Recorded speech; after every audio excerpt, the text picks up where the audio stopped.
I'm Conway Gittins, and welcome to Reuters Facebook Live. This is our continuing journey on the road to the Tonys. As you know, the Tony Awards are going to be handed out on Sunday in New York City. And, there's going to be a lot of attention on the Tonys this year because Hamilton is up for a record number of nominations, 16. But in order for them to make history, they first are going to have to go through Fiddler on the Roof. Now, Fiddler on the Roof is a much-beloved musical. It's been around for decades, and it is nominated for 3 awards this year, Best Musical Revival, Best Choreography, and Best Actor. In 2 of those categories, Hamilton is nominated in 2. And so, as I said, Hamilton is going to have to go through Fiddler on the Roof. So we're here at the Broadway Theater where the actors and the stagehands are getting ready for tonight's performance. And so we wanted to get a sense of what it's like to be in a live musical 5 nights a week and 2 matinees every week. Sounds like a pretty grueling schedule to me. So we have 2 of the actors from the show today.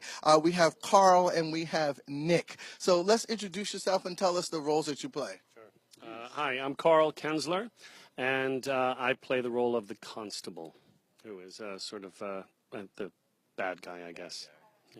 Yeah, and I'm Nick Rayberger, and I play Fiedka, who I'm also Russian in the context of the play, so some people think of me as maybe a bad guy, but I think I'm doing the right thing. He's a good guy. Yeah, he's a good guy.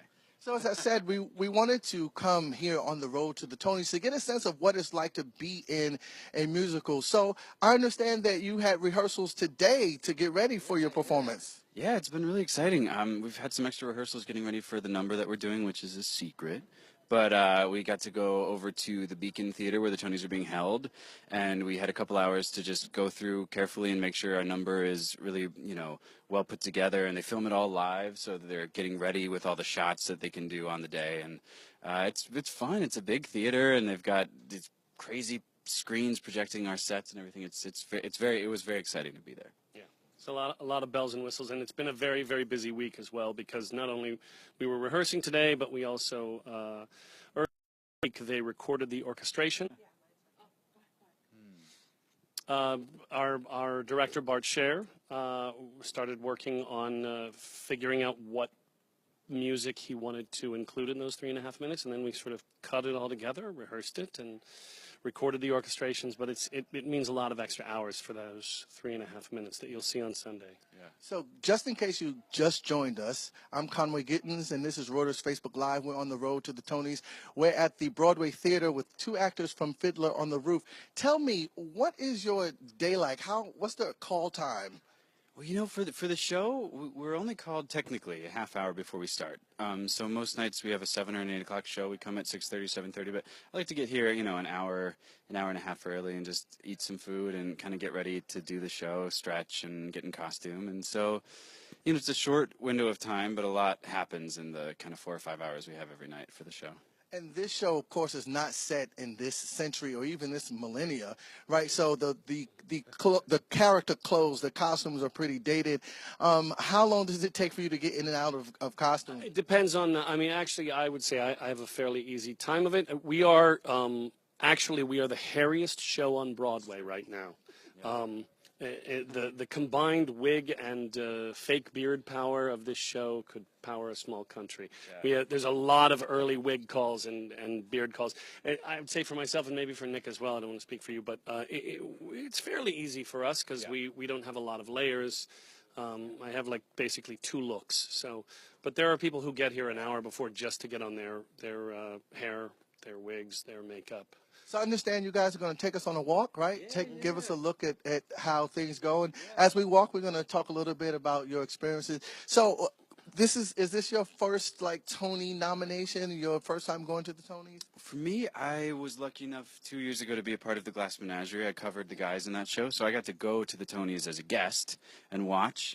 We were nominated for a couple of awards, so that was a very fun thing. So it's fun that I got to be in the audience once, and now I get to go and be on stage. So it's my second experience. But yeah, we've had also in our cast there are people who've been there, 8 or 9 times, and a lot of people were there for the first time. So there's a lot of energy going into it. This is my first year performing at the Tonys.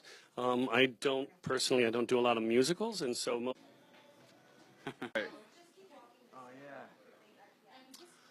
made a little jump. Are we back? Yeah. Okay, we're back.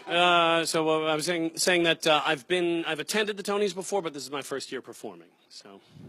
So, are you also, I guess, ecstatic about seeing some of the other performers as well? Because I mean, it's your competition, but it's also your peers. It's true, but it is the thing. It runs like a well-oiled machine. We get bussed in to perform during the awards, and then we leave the awards, because the truth is, if all of the casts that were performing at the Tony Awards were to be there, they would barely have enough room for any audience at all. So we come in, we do our 3.5 minutes, and then we get out and we go to our Tony party and wait to see what we've won.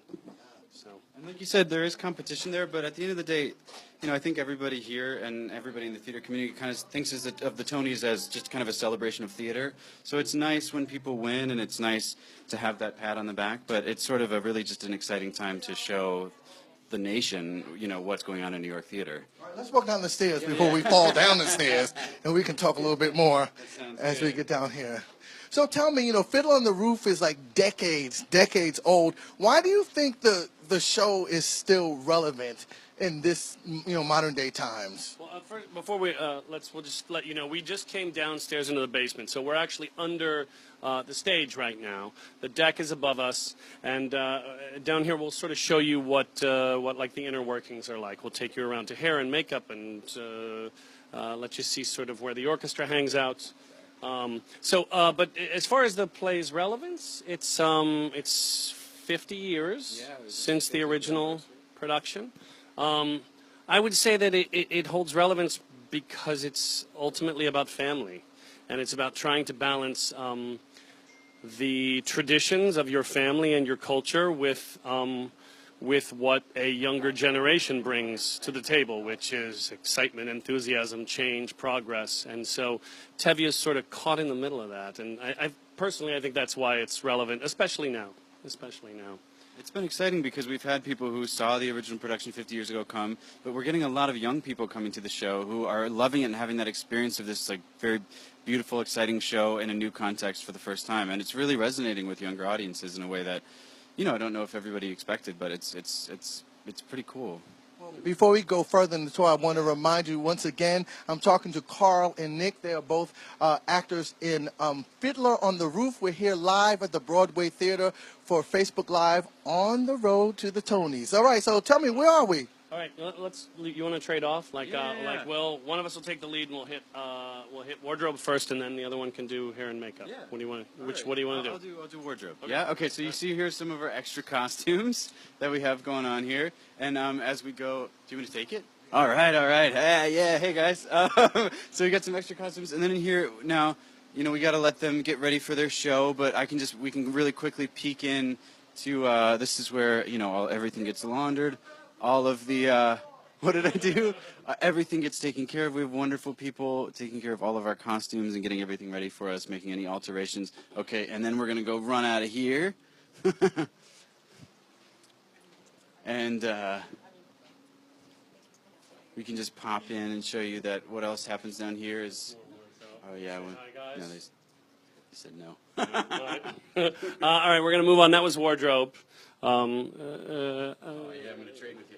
All right, here we go. Here we are. We're in hair and makeup. You guys want to say hi to Reuters live feed? Anybody want to say hi? Hi. This is where the magic happens. We said this is the hairiest show on Broadway, and we weren't kidding. Look at all those wigs. And there's fake beards and all kinds of hairy, scary things. So how long does it take you guys to prep? No, you don't want to give away your industry secrets. Each show is different. Yeah. But suffice to say, these guys work very long days to get all of these pieces ready in time for a 7 o'clock curtain, which is what we have tonight. 7 o'clock curtain. So, all right, let's wander around. Yeah, we'll show you guys. Here. Nobody ever goes in here. Nobody ever goes in here. Don't ask what's in there. Yeah. You guys are here. Go ahead. Oh, no. Well, I was just going to say that we could show you a real quick sneak peek of the pit. This is where we have, 22 musicians every night playing live with us, which is, really exciting. A lot of Broadway shows are paring down, have smaller instrumentations, and we've got a wonderful sounding orchestra down here of really, really Take a talented look up people. and get a look at that netting Oh, there. yeah. See that?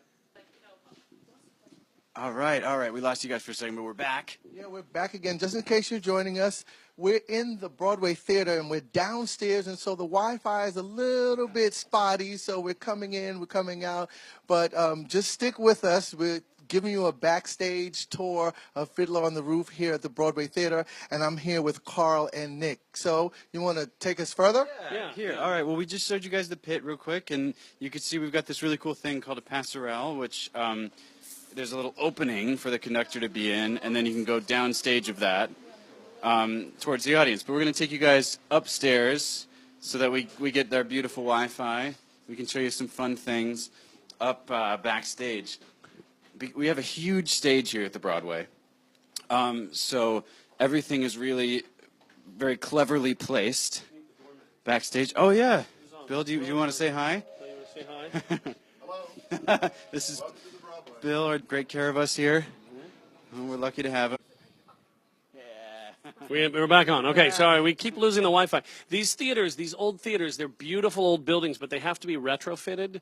So, and with these very, very thick walls, it makes it really hard to maintain a Wi-Fi signal. It's very, very frustrating, but it's, part of the deal. Okay, so we're on the deck right now. If you take a look out there, you can see Tevye's cart, and there's our Bruce, our company manager, in his lovely summer suit. Oh, sorry. Anyway, we'll take you back, and you can sort of see what we have back here on the deck backstage. Here's our loading dock. Everything comes in and out through here. With these shows, the sets are built off-site. They are contracted with a scene shop. The designer will contract with a scene shop. There's usually, I know this because my neighbor runs a scene shop. Different scene shops will bid on a job, and then the winning bid ends up taking on all the work for Fiddler on the Roof. They'll create everything at their site and then have it trucked in here. And these guys do something called a load-in. On the day that the show comes in, they work very, very long hours, and they basically put the whole honkin' thing into place in 24 hours, roughly. Question for you. How many people does it take to make this run each night and each performance? That's a great question. I think someone calculated there are about 100 people per show making everything happen. There's 37 people in the cast, 22 musicians. I assume 20 to 25 stagehands, deck crew people backstage. Somehow. Front of house, ushers. Yeah. Our hair and makeup, hair and our makeup, dressers. We have wonderful dressers. The staff just in the theater that are Bill, our doorman, the people who do maintenance. It's over 100 people. Over 100 people. And how do you keep it fresh? I mean, you're doing this performance 8 times a week, plus you've been doing rehearsals for months before that, and workshops and all that kind of stuff. So how do you keep it fresh, singing the same songs 8 times a week, the same lines? Tell me. The thing that's different every night, though, is that you have a different audience that comes in and it's at a very subtly different tone depending on who's out there. There we go. We're back. No, the analogy I usually make is it's like playing jazz. Like, what the melody is. We know what we have to do every night. We know the story we have to tell every night. But there are ways to make it different here and there. And if you're really paying attention, listening to the other people on stage, I do something a little bit different. Nick hears it differently, and he responds a little bit different. And that's sort of the job of a performer, is to find those little subtle changes that keep it new for you. And it's, we started previews in November, so we've been at it for Almost 200 shows, not including 34 previews. So, Yeah. we've done it almost 250 Pulled times. that number right I know, I've got a lot of numbers here. tonight. How do you stop yourself from cracking up? Like, if there's something funny that happens, maybe something drops or somebody fubs their lines and you really want to bust out laughing, how do you stop Yeah, that? that's a good question. The answer to the other question, which I think relates, I was going to say, is that there's 1,800 people here every night. And I remember when I was a kid, I saw a Broadway show, and that was one of the reasons that I wanted to become a performer. So every night I kind of remind myself that there's some kid in the audience who's seeing a Broadway show for the first time, and it means a lot to him or her, and it might affect the way that they think about theater, the way they think about their lives, or what they do with their lives. And so, I try to remind myself that I'm doing this show and trying to keep it fresh and trying to keep it interesting and alive for every new audience that comes in. So that's kind of what keeps me from cracking. Yeah. I mean, same thing. I also think I piggybacking on what Nick said is I remember a director, Richard Eyre, said every time you do a performance, there's someone who's seeing their first play and there's someone who's actually seeing their last play. So if you kind of remember that, you'll always keep the stakes high. And for me, I find I go back to the story and I go back to just sort of the given circumstances of what my character wants from other people on stage, and that keeps you grounded in that, so that it doesn't turn into a Saturday Night Live sketch. Yeah, that's true. Some props here, yeah? What we got? Well, okay, so we have a number called Sabbath Prayer, where everyone is together for the Sabbath, and they're breaking bread and having the meal, and all of these tables are quickly shuffled on stage by our wonderful crew. These are the tables for Sabbath Prayer. This is oh yeah, they're all real. We do everything real here. Here I'm gonna run over here. And then this is our book cart. We've got a lovely scene in which my character is a big reader and falls in love with another person in the town who also loves to read. So, reading, learning, books, big themes of the show for me. And we say hi to Alex Corey. That's our wonderful Yenta, Alex Corey, dropping by backstage. But you can kind of see how cleverly placed everything is, because there's not a ton of space back here, but we've got trees, we've got benches, we've got tables, we've got fences, if you look up there are 2 beds for the big dream sequence we have that are literally hanging from the ceiling until a couple moments before they need to be on stage. It takes a lot of kind of technical mastery to make the show happen. And this is the quick change booth. A lot of times people have to run and make very fast changes. We have 2 dancers in the show who... Sure. Oh, thank you. 2 dancers in the show, Marla Phelan and Sarah Parker, who play both male dancing tracks and female. So they're constantly changing from boy clothes to girl clothes. And when it has to happen quickly, this whole thing is surrounded in black masking, so actors can come in very quickly, change their clothes with the help of wardrobe, and then they zip right out. So, let's see. Here we go. Over here, we've got more. What do we got? More Sabbath tables. This is actually a gigantic skirt for one of the characters in the dream sequence. She stands up in here. And then there's a stagehand who stands under here and sort of rolls her around, and then she looks like she's about 15 feet tall. So let me ask you a question. Tradition is a large part of Fiddler on the Roof. Do the cast members have some kind of pre-show tradition or post-show tradition, something you guys do together to either warm up or wind down? I think actors are we're creatures of habit. For me, I can only speak for myself, but for me, it changes every show I do. But I will very quickly fall into a habit of where I walk, when I go somewhere, what I do between scenes. If I have 10 minutes to read, I'll do that. Or if I have something specific time when I go and drink water or sit down and have something to eat. There's a sort of a ritual that you create early on, and then it's just like a path through high grass. You just sort of it gets worn down, and that becomes the thing you do. And with a big show like this, that pre-show ritual and ritual during the show has to kind of stay the same, because with a big show like this, you got to get the heck out of the way. Just remind our viewers what big show we're talking about. Sure, we're talking about Fiddler on the Roof at the Broadway Theater on 53rd and Broadway. Go to our website to buy tickets. But there's so much back here. Like there's stagehands moving around, actors, dancers, giant set pieces, beds hanging over your head. That if you step out of line and do something differently, you could very easily get run over. So there's deep choreography backstage that we kind of have to adhere to. Yeah, but it's nice. I mean, our cast, it's 37. It's huge. We get along really well, and so anytime we kind of can come together as a big group is really fun. But it's hard to get everyone together. So there are a lot of little rituals we have sort of amongst the people that we interact with a lot. I know my scene partner and I have a couple of things we do every night just to make sure we're kind of on the same page, and just little check-ins and stuff like that. It looks like somebody's traveling. Where they going?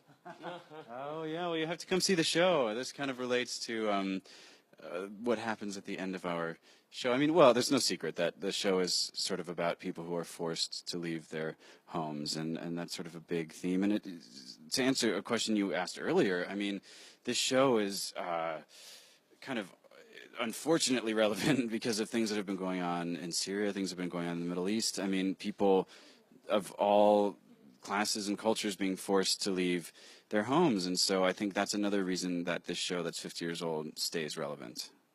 But yeah, here's some of our luggage at the end of the show.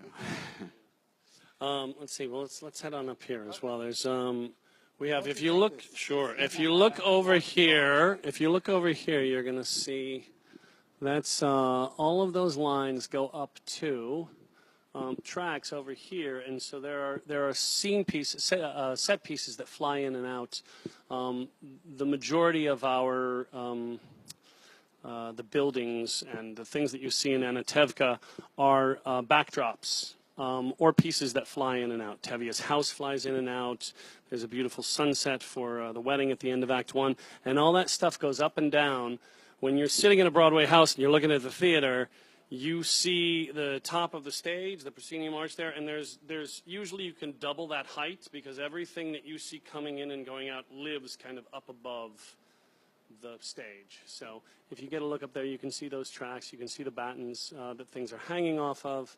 There's also pretty large light trees that are hanging off of there. So we have a lot of space above where we perform.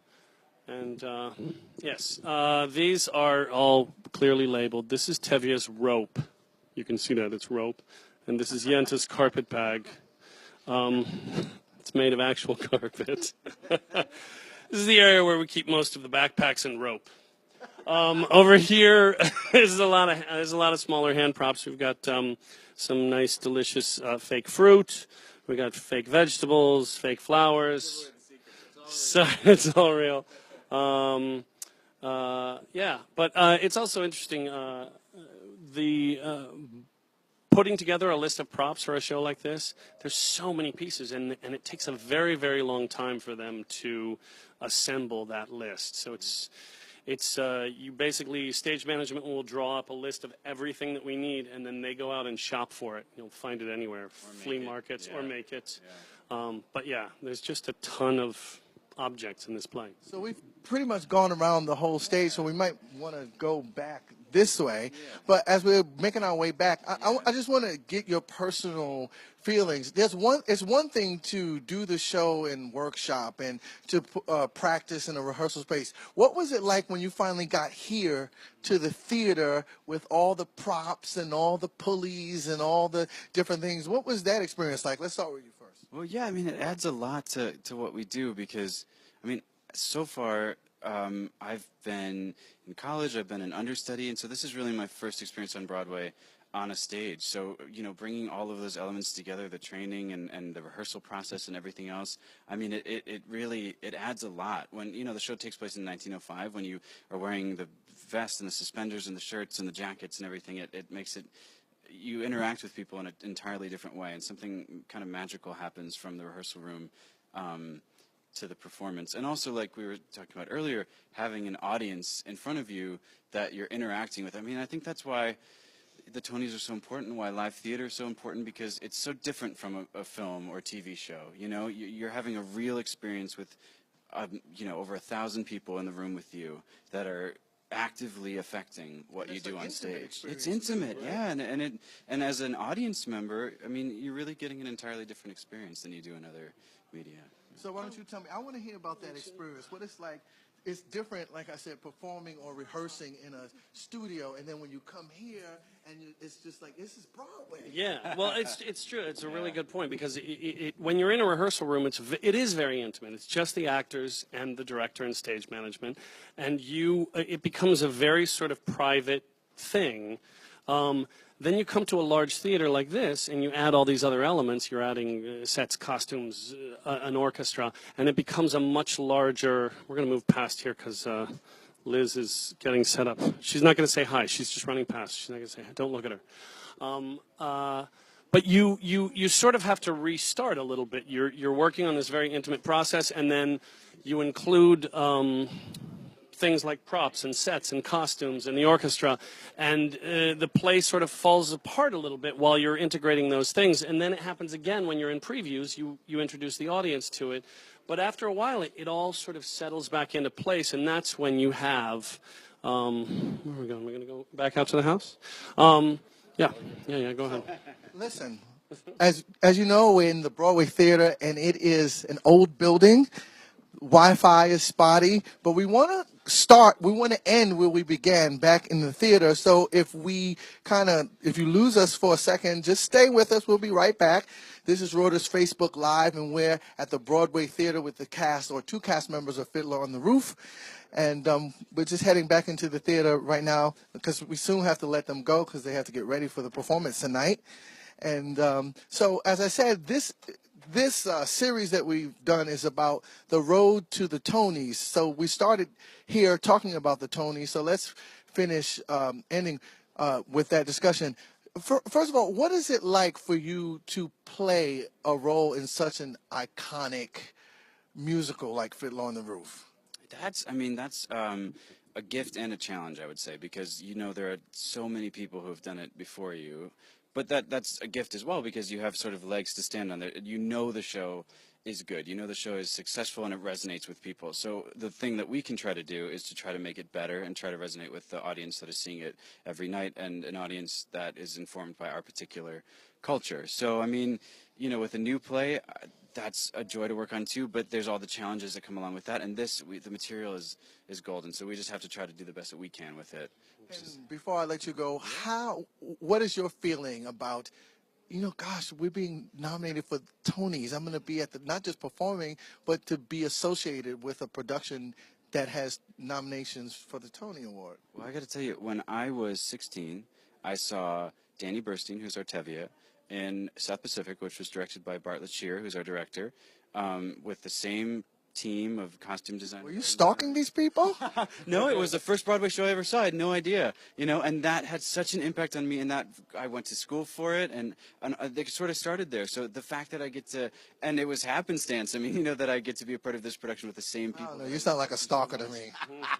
You caught me. Yeah, I kind of kept tabs on all of them. And, no, I had to prove myself. No, but to be a part of this special group and to have my little scenes with Danny on stage, who I look up to very much, and to know that he's nominated and getting a little pat on the back for his work in our community it's a really special thing to be a part of. All right, you might be hearing some noise. I hear the orchestra starting to warm up, so we're going to have to wrap this up. So I'll pitch those two questions to you too. Yep. Number one, what is it like to be part of such an iconic musical? And then second of all, what does it feel like to be a part of what's going to be happening on Sunday? I would say the answer is the same for both. There is an undeniable thrill about being a part of something that's such a beloved piece of theater. There's something truly wonderful about walking out of the theater every night and seeing people lined up, many of whom have seen the play before, may have seen the original production, kids who've done it at their high school, colleges, community theater productions. It's that big. And so you feel like a kinship with them. And there's something really beautiful about a story that has that broad of a net. And the same thing for the Tony Awards is you sort of as a professional say you don't want to get wrapped up in it. And you want to stay focused on the work. But at the same time, there's something really lovely about even though it's a competition, it's a celebration of theater. which is truly, especially now with things like what we're doing right now, social media and live streaming, to sit in a room with a bunch of other people, warm human bodies, and then watch other warm human bodies do something live on stage where you have an emotional response to it that is immediate and maybe completely different than the person next to you is freaking awesome and unique now. And that when I know that we're a part of the Tony Awards, I feel that that's being celebrated, which is important. Great. Carl and Nick, thank you so much for taking out some time to be with us today. And we wish you the best on Sunday, right, at the Tony Awards. And the orchestra is warming up. The singers, I hear their voices stretching. So we have to get out of here and let them do their thing. This is Reuters Facebook Live. We're live at the Broadway Theater with two members of Fiddler on the Roof. And make sure you tune into the Tonys on Sunday night. And you can get all of the details, all of the results from the show on Reuters.com. We'll have a crew and we'll have some reporters covering the event. Thank you for tuning in.